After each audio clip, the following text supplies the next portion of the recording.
On a night when the wind howled through the canyons of Utah, like a chorus of lost souls, a single scream shattered the silence of the Fairmont homestead. By dawn, the body of young Samuel Fairmont was found sprawled at the foot of the cellar stairs, his face twisted in terror, his hands clutching at nothing but air. The news spread like wildfire through the scattered settlements, igniting old suspicions and stoking the embers of fear that had long smoldered around the Fairmont name. In a land where faith was meant to shield against darkness, seemed to draw it in like moths to a flame, or perhaps like something far more sinister. Neighbors whispered of curses and bloodlines, of secrets buried deeper than any mineshaft in the territory. Some said the Fairmonts were touched by God, others by something unspeakable. The truth, as it would turn out, was far more disturbing than any rumor, for in the heart of the Utah wilderness, behind the whitewashed walls of a seemingly pious family, a secret festered one that would stain the land and haunt the living for generations. Tonight, we unearth the story that history tried to forget. We follow the trail of fear, suspicion, and tragedy that winds through the Fairmont legacy. What if the most disturbing family in American history was never caught? What if their secret still lingers, waiting to be discovered by those brave or foolish enough to look? If you think you know the darkness that can hide behind a family's front door, think again. The Fairmonts are about to show you just how deep it can go.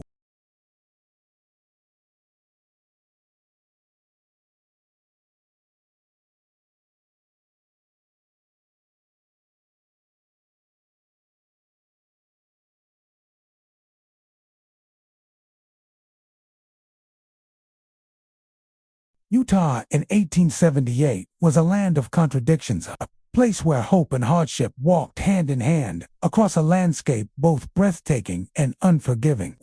The territory sprawled beneath a sky so wide it seemed to swallow the world, its mountains jagged and snow-capped, its valleys carved by ancient rivers and the relentless will of pioneers. The air was sharp with the scent of sage and pine, and the silence, when it fell, was absolute, a silence that could comfort or suffocate, depending on what you carried in your heart. Settlements clung to the land like stubborn moss, each one a testament to the faith and tenacity of those who had come west seeking sanctuary. The Mormon faith was the lifeblood of these communities, binding neighbors together in a web of shared belief and mutual suspicion. Church bells called the faithful to prayer, and every Sunday, families gathered in clapboard meeting houses to sing hymns and listen to sermons that promised salvation or warned of damnation. In this world, purity was not just a virtue but a necessity, a shield against the chaos and corruption that lurked beyond the mountains. The Fairmont homestead stood at the edge of one such settlement, its whitewashed walls gleaming in the sun, its fields neatly tilled and its fences straight as a preacher's spine. To a passing traveler, it might have seemed the very picture of frontier innocence, children's laughter drifting on the breeze, a mother's voice calling them in for supper, the rhythmic thud of an axe splitting wood for the evening fire.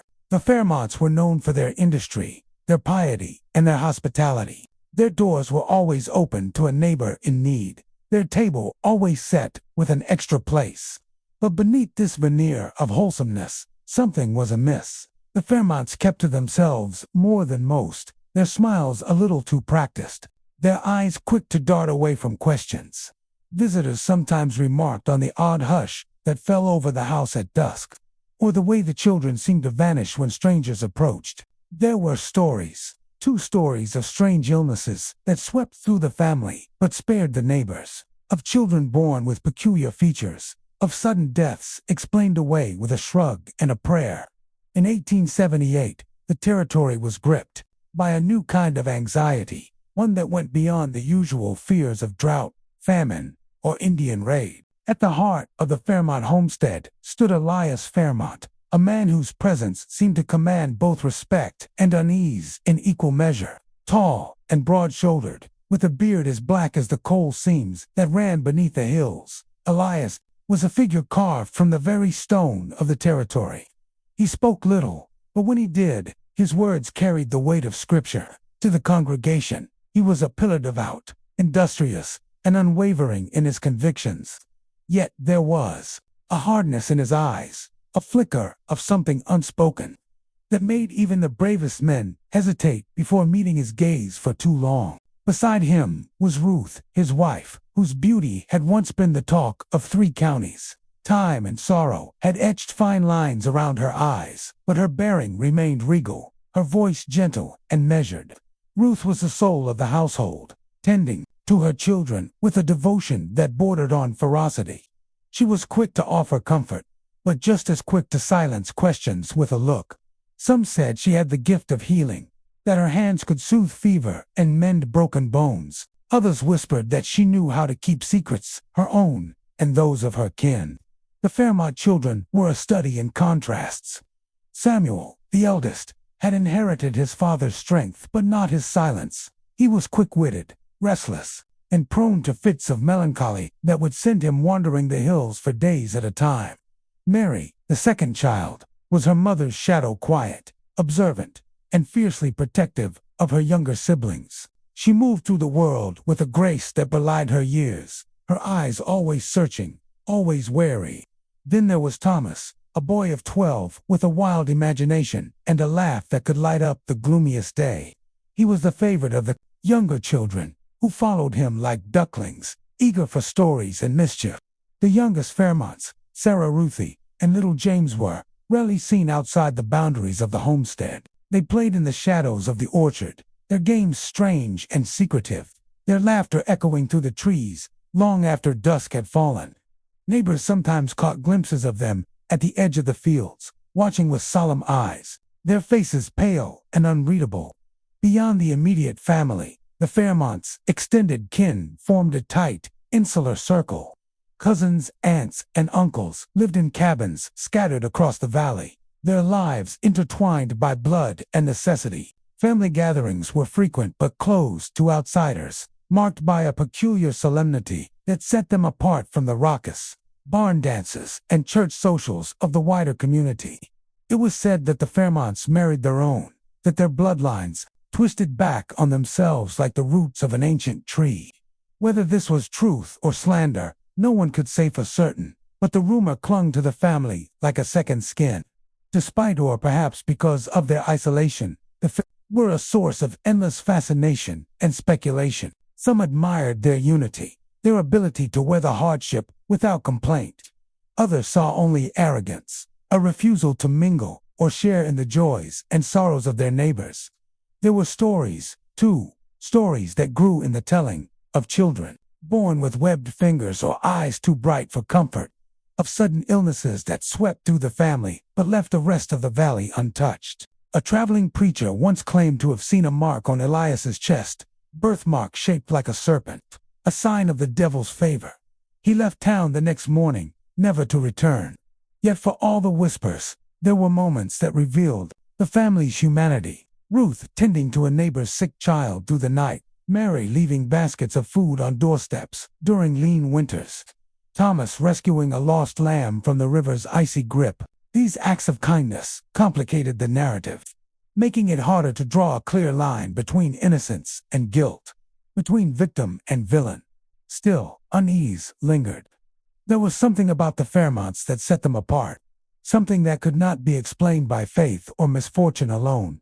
It was in the way they watched the world, as if bracing for a storm only they could see. It was in the way their laughter sometimes died on their lips, replaced by a silence heavy with things unsaid. And it was in the way, on certain nights, the lights in their windows burned long after the rest of the valley had gone dark, as if the family was keeping vigil against a darkness that threatened to consume them from within. What secret did the Fairmonts guard so fiercely? What shadow haunted their bloodline, shaping their lives and sealing their fate? The answers, as the valley would soon learn, were more distant. It began, as these things often do, with a sickness that had no name. In the spring of 1878, when the snowmelt turned the river wild and the first green shoots pushed through the frost, a fever swept through the Fairmont homestead. It started with little James, who woke one morning shivering and pale, his eyes glassy and unfocused. Ruth nursed him with broths and prayers, but the fever clung to him like a shadow, refusing to break. Within days, Sarah and Ruthie were stricken too. Their skin mottled with strange bruises, their voices reduced to hoarse whispers.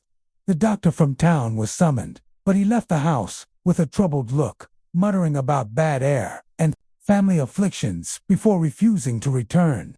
The illness did not spread beyond the Fairmont's neighbors, watched from a distance, their concern quickly curdling into suspicion. Why, they wondered, did the sickness stop at the Fairmont fence? Why did the family refuse offers of help, turning away well-meaning visitors with tight smiles and curt words? Some said it was pride, others something darker. The children, once seen playing at the edge of the orchard, vanished from sight. The fields grew wild, the garden untended, and the smoke from the Fairmont chimney thinned to a wisp. Then came the disappearances. First, it was old man Harker, a trapper who lived alone in a shack upriver. He was last seen heading toward the Fairmont property, a sack of pelts slung over his shoulder, hoping to trade for bread and preserves. Days passed, then weeks, but Harker never returned. His shack was found empty, his traps rusting in the grass. The sheriff made a show of searching, but nothing came of it. Folks whispered that Harker had simply wandered off, as old men sometimes do, but no one truly believed it. Next was Clara Jensen, a girl of 16 who worked as a maid for the Fairmonts during the harvest. She was bright and lively, with a laugh that carried across the fields. One evening, she failed to return home. Her mother, frantic, went to the Fairmont house, but Ruth insisted Clara had left hours before, her apron pockets heavy with apples. The search parties found nothing, no footprints, no torn fabric, not even a dropped ribbon. The valley held its breath, and the rumors grew. It was around this time that the stories began to take on a sharper edge. Children claimed to see strange lights flickering in the Fairmont windows late at night, long after the lamps in other homes had been snuffed out. A farmhand swore he heard chanting drifting across the fields, low and mournful, like a funeral dirge. Livestock went missing, first a calf, then a pair of goats. Their bones later discovered in the woods, picked clean and arranged in curious patterns. The Fairmonts, when questioned, offered only shrugs and platitudes. Coyotes, Elias would say, his voice flat. The Lord tests us all.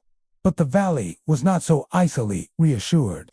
The church pews filled with anxious faces, prayers for protection growing more desperate with each passing Sunday. The preacher spoke of sin and redemption, of the dangers, of pride and secrecy. Some families began locking their doors at night, a rare practice in a place where neighbors had always trusted one another. Children were warned to stay away from the Fairmont land, and even the bravest boys dared each other only to the edge of the orchard before turning back, hearts pounding. One night, as a storm rolled in from the mountains, a neighbor named Abigail Price claimed to see something that chilled her to the bone. She had risen to close her shutters against the wind when she caught sight of a figure moving through the Fairmont yard, a tall, gaunt shape, its movements jerky and unnatural. Behind it, in the flickering light of a lantern, she glimpsed faces, pressed to the window, pale and wide-eyed, watching the storm with an intensity that seemed almost hungry. Abigail told no one at first, fearing she'd imagined it, but the memory gnawed at her, growing darker with each retelling in her mind. The valley's unease deepened. The Fairmonts became ghosts in their own land, their presence felt but rarely seen. When they did appear at church, at the general store, the room seemed to grow colder, conversations faltering until they left. Some said the family was cursed, others that they were hiding something unspeakable. A few, braver or more foolish than the rest, whispered that the Fairmonts were not entirely human, that their blood carried a stain older than the valley itself. Yet, for all the suspicion, no one dared confront them directly. The memory of Samuel's death, so sudden and strange, lingered like a warning. The sheriff, pressed for answers, only shook his head and muttered about family business.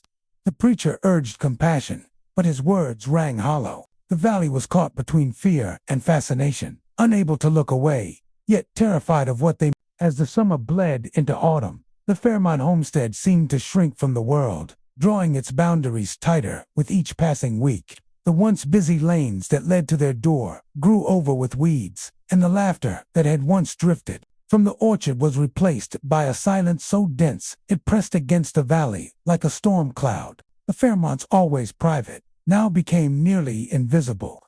Ruth was seen only at dawn, gathering water from the well, with her shawl pulled tight around her shoulders, her eyes darting to the tree line as if expecting to see someone or something watching. Elias, once a fixture at Sunday service, now sent Samuel in his place. The boy's face gaunt and drawn, his answers clipped and wary. The community, for its part, responded with a mixture of fear and fascination. The Fairmonts' absence from church was noted in whispers and sidelong glances. At the general store, conversations faltered when Mary entered, her presence a cold draft in the warmth of gossip and commerce. Children were forbidden to play near the Fairmont land, and even the bravest among them no longer dared to test the boundaries. The valley's collective imagination, starved for answers, began to feed on itself. Every unexplained noise, every flicker of light in the night, was attributed to the Fairmont. The family became a living legend, their name a byword for misfortune and mystery. Inside the homestead, the atmosphere was one of siege. Ruth moved through the house like a ghost, her hands raw from scrubbing, her prayers whispered over every threshold. Elias grew more irritable, his temper flaring at the smallest provocation. The children, once lively and mischievous, now huddled together in corners, their games silent and strange. Samuel, who had always been restless, took to wandering the fields at night, returning with mud on his boots and a haunted look in his eyes. Mary watched over her siblings with a vigilance that bordered on obsession, her face pale and pinched from lack of sleep. It was during this time that the first undeniable signs of something unnatural began to surface. Little James, who had never fully recovered from his illness, developed a tremor in his hands that grew worse with each passing day. His speech, once clear and bright, became slurred and halting. Sarah's eyes, always a striking blue, now seemed almost luminous in the dark, reflecting the lamplight with an eerie intensity. Ruthie, the quietest of the children, began to suffer from fits, her body racked by spasms that left her exhausted and confused. The family did their best to hide these afflictions, but in a place as small as the valley, secrets had a way of leaking out. The rumors, already rampant, took on a new urgency. Some whispered that the Fairmonts were being punished for some hidden sin, that God's wrath had fallen upon their house. Others, more pragmatic, began to speak of bad blood. Dr. Harlan, the town's physician, was among the first to voice what many had only dared to think. He spoke quietly, in the back room of the general store, of inherited illness, of conditions passed down through generations, hidden in the blood like a curse. He cited cases from the East, families plagued by madness or deformity, their lineages marked by tragedy. It's not the devil, he insisted. It's science, it's heredity. But not everyone was convinced. Reverend Pritchard, the valley's spiritual leader, saw things differently. To him, the Fairmont's suffering was a test, a crucible, meant to purify or destroy. He preached of Job and the trials of the faithful, urging his flock to pray for the family, to show compassion, even as they kept their distance. We are all sinners, he reminded them, and none can know the burdens our neighbors bear. His words, though well-intentioned, did little to quell the rising tide of fear. The debate between faith and science played out. The first outsider to truly pierce the Fairmont's veil of secrecy was not a man of faith, but of science, a physician named Dr. Silas Harlan. He arrived in the valley with a battered black bag and a reputation for stubbornness. His spectacles perched perpetually at the end of his nose, his manner brisk and unsentimental. Harlan had seen enough of the world's cruelties to know that evil often wore the mask of misfortune, and that the line between the two was rarely as clear as people liked to believe. It was the case of little James Fairmont that first drew Harlan's attention. The boy's tremors, his slurred speech, the strange bruises that bloomed and faded across his skin, these were not the marks of any fever the doctor had encountered. When Ruth finally relented and allowed Harlan into the house, he found the child curled in a corner, his eyes wide and unblinking. his breath shallow and rapid.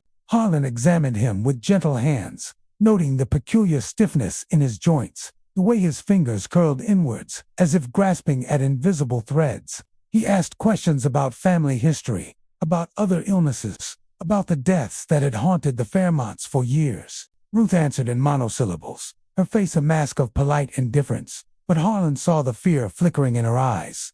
After that visit, Harlan began to dig. He pored over the sparse medical records kept by his predecessor, a country doctor, who had died the previous winter. The notes were cryptic, but certain patterns emerged. Repeated references to fits, wasting, and nervous complaints among the Fairmont children. A string of stillbirths and infant deaths stretching back decades. Harlan visited the church, combing through baptismal and burial records, tracing the tangled web of Fairmont kin that seemed to touch every corner of the valley.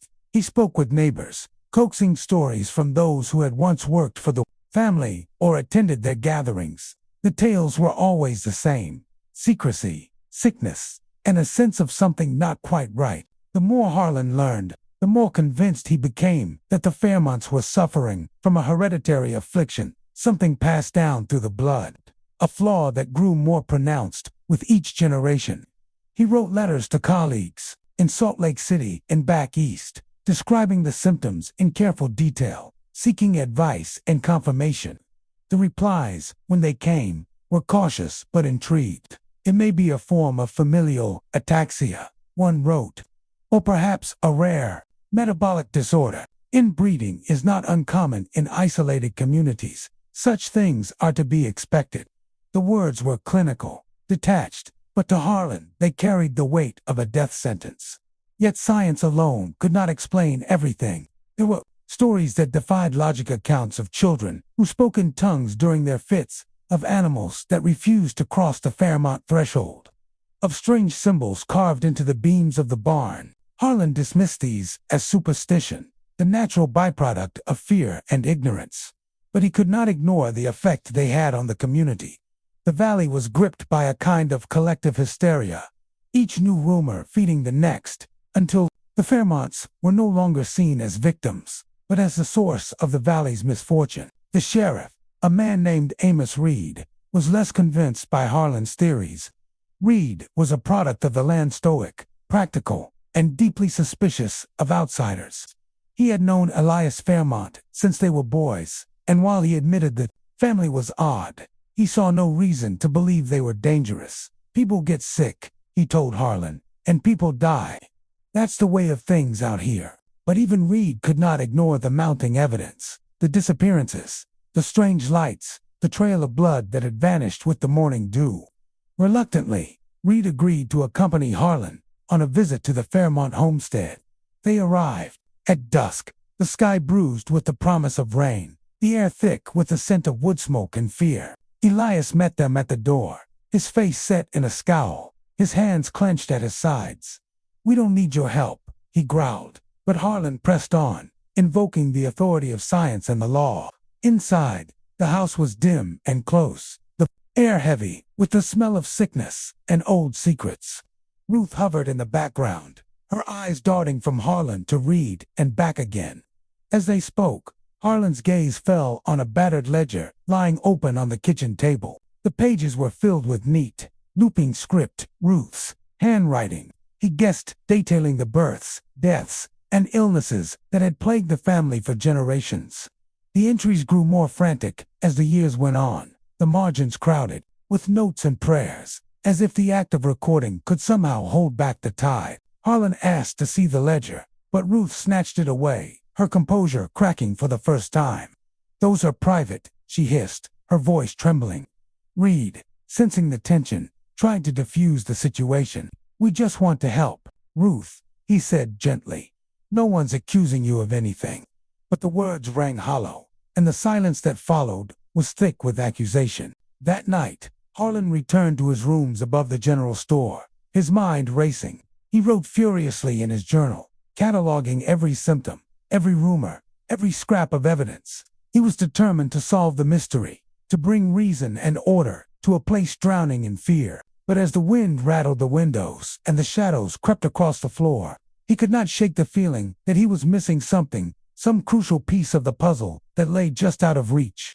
The next morning, Harlan awoke to find a note slipped under his door.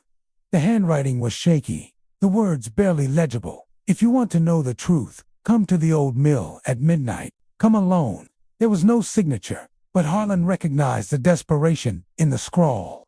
He spent the day in a state of restless anticipation, replaying every conversation, every glance, every half-remembered story. At midnight, he made his way to the abandoned mill on the edge of the river, his lantern casting long, wavering shadows on the crumbling walls.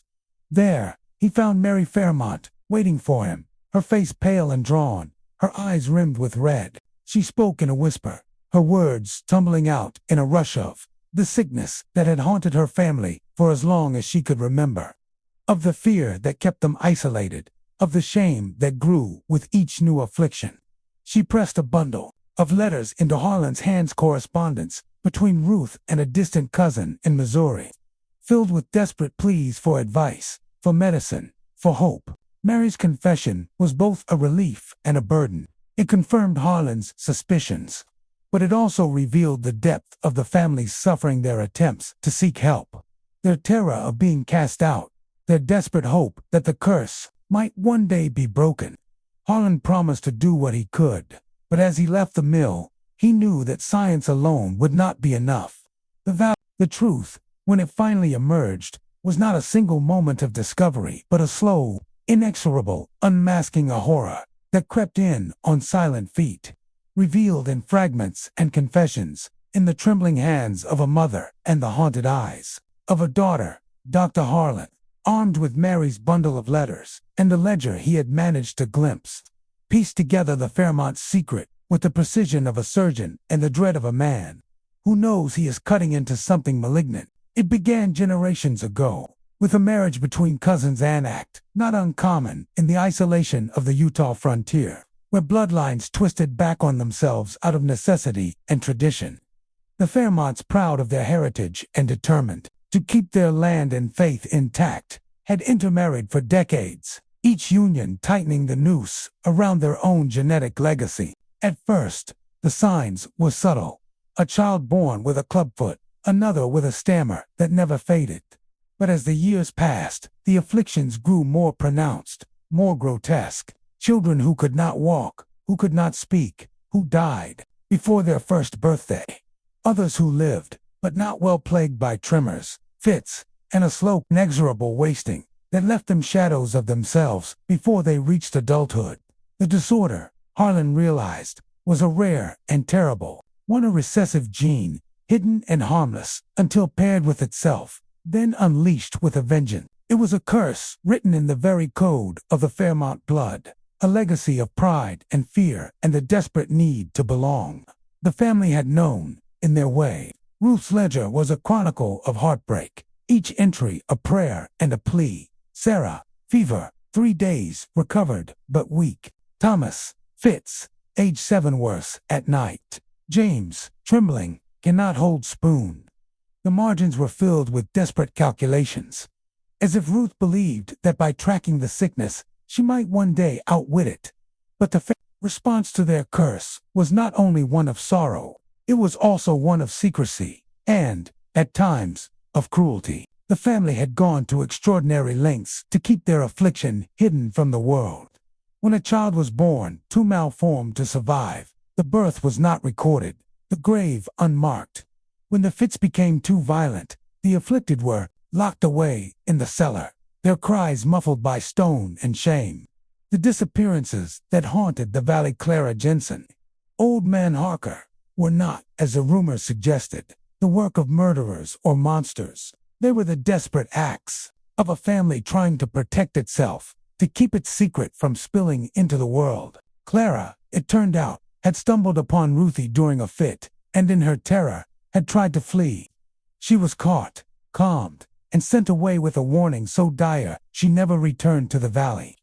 Harker, drunk and belligerent, had threatened to expose what he'd seen. He was paid off, sent packing, and vanished into the wilderness, his fate unknown. The most damning evidence came in the form of a letter. written in Ruth's careful hand, addressed to a cousin in Missouri. We are marked. I know it now. The children suffer for our sins. Elias says we must trust in God, but I fear it is too late. I have done what I must to keep them safe, to keep the valley safe. Forgive me. The words were smudged with tears, the ink running like blood across the page.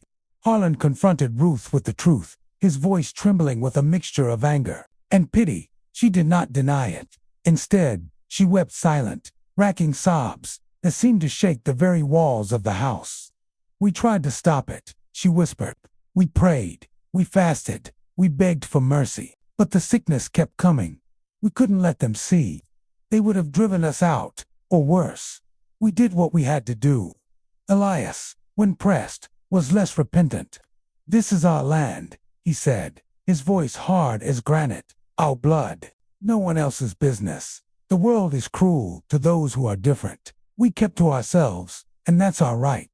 His eyes, cold and unyielding, dared Harlan to judge him. The revelation tore through the valley like wildfire. Harlan, bound by his oath and his conscience, could not keep the secret. He told the sheriff, who told the preacher, who told the congregation. The news spread, twisted and amplified by fear and outrage. Some called for the Fairmonts to be driven out, others for mercy. The church was divided, the community fractured. The Fairmonts, once merely isolated, became pariahs watched, whispered about, shunned. But the true horror was not in the community's reaction, nor even in the suffering of the afflicted. It was in the realization that the curse was not unique to the Fairmonts. Harlan's research revealed other families, other valleys, other secrets buried beneath the surface of respectability. The line between victim and villain blurred, and the valley was forced to confront the uncomfortable truth that evil, if it existed at all, was not in the blood, but in the silence that allowed suffering to fester unchecked. In the end, the Fairmont's secret was not a monster lurking in the night, but a legacy of choices of pride, of fear, of love twisted into something desperate and dark. The family's suffering was real, their guilt complex, their humanity undeniable. The valley, for all its faith and reason, was left to reckon. The story of the Fairmont family lingers in the mind like a shadow at dusk, refusing to be banished by the comfort of daylight. Their tragedy is not just a tale of genetic misfortune, but a meditation on the choices we make when faced with the unthinkable. It forces us to confront the ancient debate of nature versus nurture. Were the Fairmonts doomed by the blood in their veins, or by the walls they built around themselves? Was it the silent inheritance of a flawed gene, or the suffocating secrecy of their household that truly sealed their fate? Isolation, in the Fairmonts' case, became both shield and prison, in their desperate attempt to protect themselves from the judgment of the outside world. They created a world within a world where suffering was hidden, where questions were silenced, and where love was twisted by fear. The ethics of secrecy are never simple. Is it mercy to hide a painful truth, or is it a kind of cruelty, a denial of the help and understanding that might have come from honesty? The Fairmonts believed they were sparing their children and their community from shame and horror, but in the end, their silence only deepened the wounds. There is also the question of responsibility. At what point does protecting your family become a harm to others? The Fairmont's secrecy allowed the disorder to persist, to claim generation after generation. Yet, can we truly blame them, knowing the world's capacity for cruelty toward those who are different? The valley's reaction, fear, suspicion, and ultimately, ostracism proves that their fears were not unfounded. But does that justify the cost? Perhaps the greatest danger is not in the blood, but in the silence. When families, communities, or even entire societies choose secrecy over truth, suffering festers in the dark. The Fairmont story is a warning that compassion and understanding can only grow in the light, and that the price of isolation is often paid in pain. So now, the question turns to you. If you were in Ruth's place, would you have spoken out or kept the secret? If you were a neighbor, would you have offered help or turned away in fear? How do we balance the instinct to protect our own with the responsibility we owe to others? Share your thoughts in the comments below. Would you have chosen honesty, risking judgment and exile, or secrecy, hoping to shield your loved ones from the world's harsh gaze? Do you believe the Fairmonts were victims of fate, or architects of their own tragedy? The answers are not easy, and perhaps that is the true legacy of the Fairmonts story that refuses to let us look away and demands that we ask ourselves what we would do when faced with the darkness within our own walls. Asterisk. Thank you for joining me on this journey into the shadows of America's forgotten past. The story of the Fairmont family is not an easy one to hear or to tell. It's a reminder that history is not just a collection of dates and names, but a living, breathing thing shaped by the choices and secrets of those who came before us. If you found yourself haunted by the Fairmont's legacy, you're not alone. These are the stories that linger, that force us to question what we think we know about family, community, and the darkness that can hide behind even the most innocent of facades. If you're new here, I invite you to subscribe and become part of a community that isn't afraid to look into the abyss and ask the hard questions. Your thoughts and insights are what make these stories come alive, so don't hesitate to share your perspective in the comments. What would you have done in the Fairmont's place? Do you believe some secrets are better left buried, or is the truth always worth the cost? And if you think this was disturbing, wait until you hear what happened in the next valley over a tale of vanished children, a forbidden ritual, and a secret society that rewrote the rules of life and death. That story is coming soon, and trust me, you won't want to miss it. Thank you for watching, for thinking, and for daring to confront the darkness with me. Until next time, keep your lanterns lit, your minds open, and remember, sometimes, the most chilling mysteries are the ones that hit closest to home. Asterisk.